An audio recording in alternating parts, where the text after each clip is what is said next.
Hello friends, स्वागत है आपका आज की इंटरेस्टिंग रिएक्शन वीडियो में। हेलो दोस्तों, मैं हूं फैक्ट भाई। और मुकेश अंबानी और रतन टाटा दोनों की अमीरी के चर्चे किसने नहीं सुने। मतलब जहां हस्बैंड एक फूल का खर्चा नहीं करते, वहीं मुकेश अंबानी ने एक नहीं 3 बार अपनी वाइफ को करोड़ों की प्राइवेट जेट गिफ्ट की है। पर प्राइवेट जेट, लग्जरी कार्स और अंटीलिया के मालिक अंबानी के पास सिर्फ 6 कंपनियां हैं। लेकिन रतन टाटा की बात करें तो ये रहते तो बस इत्तू से बंगले में, पर इनके पास 135 से ज्यादा कंपनियां हैं। तो अब बताओ 6 वर्सेस 135 किसकी जेब भारी होगी? वेल, इसका जवाब शायद ही है किसी के पास, पर अगर मेरा वीडियो देखा तो क्या पता आप खुद ही दे दें इसका जवाब। और वैसे तो आज एशिया के सबसे अमीर इंसान का टाइटल मुकेश अंबानी के पास है, पर अगर रतन टाटा अपनी पूरी दौलत अपने हाथों में ले ले तो वो भी बन सकते हैं एशिया के सबसे अमीर इंसान। लेकिन आखिर वो ऐसा कर क्यों नहीं रहे? तो चलिए आपके सवालों का जवाब जानने के लिए शुरू करते हैं हमारा इन बिजनेसमैन का पैसे और शो ऑफ से भरा ये सफर। मुकेश अंबानी वर्सेस रतन टाटा, किसका शो ऑफ है ज्यादा?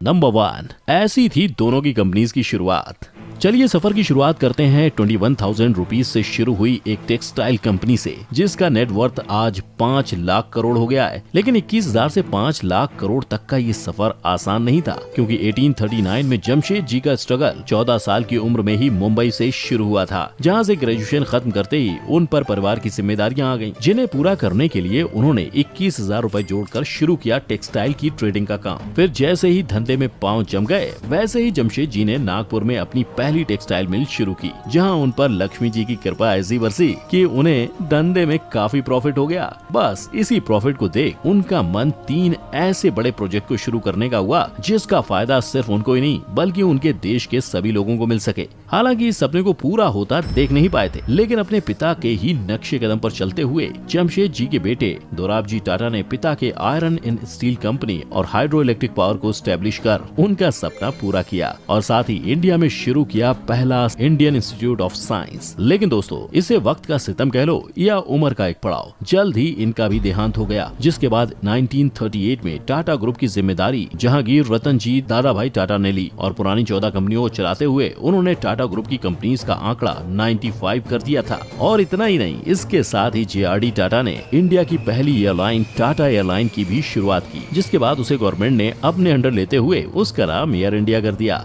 पर इन सब के बाद 3 पीढ़ियों के नाम और काम को आगे बढ़ाने की जिम्मेदारी मिली रतन नवल टाटा को, जिन्होंने उसे बखूबी निभाते हुए टाटा इंडस्ट्रीज का नाम आज ग्लोबली ऐसा फेमस कर दिया है कि बच्चा बच्चा टाटा के बारे में जानता है और टाटा के साथ काम जरूर करना चाहता है। तभी तो कंपनी का नेटवर्थ आज 5 लाख करोड़ तक जा पहुंचा है। और अब बात करते हैं उस इंसान की जिसकी एक गाड़ी की कीमत में नॉर्मल इंसान बंगला बना लेता है। और सिर्फ इतना ही नहीं, इन्होंने 6 फ्लोर की जो बड़ी पार्किंग अपने घर में बनवाई है ना, इतनी बड़ी बड़ी बिल्डिंग्स में आधे से ज्यादा मुंबई की पॉपुलेशन रहती है। यहाँ आपका गैस बिल्कुल सही है, मैं बात कर रहा हूँ अंबानी की, जिनके हाथ में कोई सोने का कटोरा नहीं था। और हमारे ही पापा की तरह धीरूभाई अंबानी ने भी कड़ी मेहनत और सैलरी में मिलने वाले सिल्वर कॉइन्स को जमा कर करके अपना बिजनेस शुरू किया था। मतलब पैसे जमा होने पर वो विदेश की नौकरी को छोड़कर मुंबई की एक चौल में रहने आ गए, और जैसे तैसे बहुत संघर्ष और मेहनत के बाद धीरूभाई अंबानी ने रिलायंस कमर्शियल कॉर्पोरेशन को शुरू किया, जो मसालों और यार्न्स में ट्रेड करता था। और जैसे ही मसालों और यार्न के धंधे में वो सेट हो गए, वैसे ही उन्होंने विमल नाम से अपने कपड़ों का बिजनेस भी शुरू कर दिया। पर विमल लोगों को लुभाने में फेल हुआ, इसलिए उसको कस्टमर्स का अच्छा रिस्पांस नहीं मिला, जिसके बाद उसके स्टॉक में लोगों से इन्वेस्ट करवाने और उसके स्टॉक को बेचने का काम भी खुद धीरूभाई अंबानी को करना पड़ा। लेकिन अपने आप में ये काफी बड़ी बात है कि जिस टाइम लोग इन्वेस्ट जानते नहीं थे, उस टाइम धीरूभाई अंबानी ने विमल के IPO में लोगों से इन्वेस्ट करवाया था, और ऐसी इन्वेस्टमेंट करवाई थी जिसका फायदा कंपनी और इन्वेस्टर्स दोनों को भरपूर हुआ। और कुछ ही सालों में 70 करोड़ के रेवेन्यू वाले रिलायंस का रेवेन्यू 2002 में 75,000 करोड़ हो गया था। इस रेवेन्यू और बिजनेस में मिल रहे सक्सेस के चलते रिलायंस इंडस्ट्रीज का नाम फॉर्च्यून 500 में शामिल हुआ था। लेकिन शायद धीरूभाई के हिस्से में ही इतनी ही सक्सेस थी, इसीलिए तो उसी साल खराब तबीयत की वजह से उनकी डेथ हो गई। और उनकी मौत के बाद उनके पूरे बिजनेस को उनके दोनों बेटे मुकेश और अनिल अंबानी के बीच डिवाइड कर दिया गया। पर दोनों भाइयों के बिजनेस का तरीका काफी अलग था, इसीलिए जहां एक भाई कोर्ट में खुद गवाही दे रहा है कि उसकी नेटवर्थ 0 हो गई है, वहीं मुकेश अंबानी का नेटवर्थ 7,930 करोड़ डॉलर हो गया है। नंबर 2, किसका पैसा है ज्यादा जिससे होता है उसका फायदा? चलिए अब बात करते हैं इनके आज की यानी कि दोनों के पैसों की, क्योंकि ये सारी लड़ाई उसी की तो है। पर क्या आप जानते हैं 88 मिलियन के नेटवर्थ वाले मुकेश अंबानी रिलायंस रिटेल, रिलायंस पेट्रोलियम और रिलायंस जियो जैसी कई कंपनीज के मालिक हैं, परंतु वहीं 135 से ज्यादा कंपनीज की सब्सिडरीज होते हुए भी रतन टाटा का नेटवर्थ हमेशा अंबानी से कम रहा है और कभी कागजों पर दिखाई भी नहीं दिया है। पर आखिर क्यों? तो आइए जानते हैं। ये तो हम सभी को पता है कि रिलायंस इंडस्ट्रीज फिलहाल लिमिटेड सेक्टर्स में ही काम कर रही है, लेकिन वहीं टाटा ग्रुप इंडिया के ऑलमोस्ट हर फील्ड में काम कर रहा है, जैसे स्टील, केमिकल, आईटी, ऑटोमोबाइल वगैरह वगैरह। तभी तो सब्सिडरीज कंपनीज की ज्यादा होने की वजह से टाटा ग्रुप का market capital most of the time Reliance group से ज्यादा ही रहता है। फिर भी मुकेश अंबानी का नेटवर्थ आज इंडिया में सबसे ज्यादा कैसे है, यही जानना चाहते हैं ना? तो आपकी क्यूरियोसिटी को खत्म करते हुए मैं बता दूं, मुकेश अंबानी का नेटवर्थ इसलिए ज्यादा है क्योंकि रिलायंस ग्रुप में वो 48% शेयर के मालिक हैं, और जब शेयर्स ही लगभग आधे उनके नाम है तो जाहिर सी बात है कंपनी का फायदा होने पे आदमी की वैल्यू भी बढ़ती ही है। इसीलिए तो सितंबर 2020 में अंबानी साहब का नेटवर्थ $88 बिलियन हो गया था। लेकिन वहीं अगर हम बात करें रतन टाटा की, तो टाटा ग्रुप में वो 1% से भी कम शेयर के मालिक हैं, क्योंकि उनकी ग्रुप का 66% शेयर उनकी ही कंपनी के अलग अलग ट्रस्ट जैसे sir Ratan Tata trust, sir Dorabji Tata trust, Tata education trust जैसे कई ट्रस्ट को डोनेट किया जाता है, जो इंडिया के एजुकेशन, हेल्थ, लाइवलीहुड जनरेशन और आर्ट एंड कल्चर जैसे अलग अलग सेक्टर्स में काम कर रहे हैं। मतलब बंदे को पूरी 134 प्लस कंपनीज मिली थी अपने नाम करने के लिए, लेकिन फैमिली वैल्यू को आगे बढ़ाते हुए वो कंपनी का 2/3 से भी ज्यादा हिस्सा देशवासियों के लिए दान कर रहे हैं। इसका मतलब समझ रहे हैं आप? इसका मतलब अगर सिर्फ और सिर्फ चैरिटी वाले शेयर भी रतन टाटा ने अपने नाम कर लिए होते ना, तो शायद आज वो न सिर्फ इंडिया के बल्कि पूरे एशिया के सबसे अमीर आदमी होते। लेकिन दोस्तों, कहीं इसका ये मतलब तो नहीं कि मुकेश अंबानी सिर्फ पेपर्स पर अमीर है, जबकि जेन्युइन पैसा रतन टाटा के पास है? ये तो सोचने वाली बात है। नंबर 3, जैसे खर्चे वैसे चर्चे। घर, गाड़ी, पैसा सब है इन दोनों के पास, लेकिन फिर भी क्यों दिखते हैं एक के खर्चे तो वहीं दूसरे के कम होते हैं चर्चे? क्योंकि पैसा तो बोलता है बॉस, लेकिन जिसको दिखावा करना आता है शायद उसका ही ज्यादा बोलता है। तभी तो जब अंबानी ने अपनी बेटी की शादी में 110 करोड़ खर्च किए थे, तब उसके चर्चे बड़े जोरों शोरों से हुए थे। और तो और, जैसा कि मैंने आपको इंट्रो में ही बताया था कि मुकेश अंबानी ने अपनी वाइफ नीता अंबानी को 3 बार 1000 स्क्वायर फीट का प्राइवेट जेट गिफ्ट किया है, जिसकी कीमत करोड़ों में होती है। पर चौंकिए मत, क्योंकि इनके खर्चे अभी खत्म नहीं हुए हैं। इनके पास एक याट भी है जो स्पेशली सोलर ग्लास रूफ से बनाई गई है और जिसकी अप्रॉक्स कीमत 700 करोड़ है। और अब जब पति इतने खर्चे कर ही रहा है तो बीवी क्यों पीछे रहे? इसीलिए तो नीता अंबानी को हमेशा नए डिजाइनर कपड़े, ब्रांडेड वॉचेस और महंगे बैग्स के साथ ही देखा जाता है। पर देखो भाई, जब सेठ इंडिया का सबसे अमीर आदमी हो तो उसके नौकर को भी तो उसके स्टैंडर्ड का होना पड़ेगा। इसीलिए मुकेश अंबानी अपने सिक्योरिटी गार्ड्स को भी 2.5 से 3 करोड़ वाली मर्सिडीज AMG G63S में साथ लेके घूमते हैं। और तो और, अपने एंटीलिया में गर्मियों में स्नोफॉल का मजा लेने के लिए इन्होंने उसके लिए अलग से स्नो रूम तक बनवाया है। लेकिन वहीं अगर हम रतन टाटा के खर्चों की बात करें तो उनकी आइडियोलॉजी हमेशा से सिंपल लिविंग की रही है। इसीलिए तो उन्होंने आज तक कोई बड़ा खर्चा नहीं करते हुए अपना घर भी काफी सिंपल और एलिगेंट रखा है। साथ ही अपने पैसों को स्टार्टअप में इन्वेस्ट किया है ताकि उनकी कंट्री और कंट्री के लोग दोनों आगे बढ़ सकें। फिर इसके अलावा उनका टाटा हेल्थ केयर खुद को एक्सपेंड करते हुए अब इंडिया के 25 स्टेट्स और यूनियन टेरिटरीज में फैल गया है। और अब तो टाटा ग्रुप अपनी कंपनीज की ही तरह सोशल वर्क के हर फील्ड में अपने पैर पसारने लगी है। फिर चाहे वो वाटर सैनिटेशन हो या स्पोर्ट्स या फिर डिजास्टर मैनेजमेंट, माइग्रेशन या सोशल जस्टिस ही क्यों ना हो, पर जिस तरह से टाटा ग्रुप लोगों के लिए बिना किसी पब्लिसिटी के काम कर रहा है, उससे तो ये साफ दिख रहा है कि इनकी वैल्यू और इथिक्स इनके लिए कितने इम्पोर्टेंट है।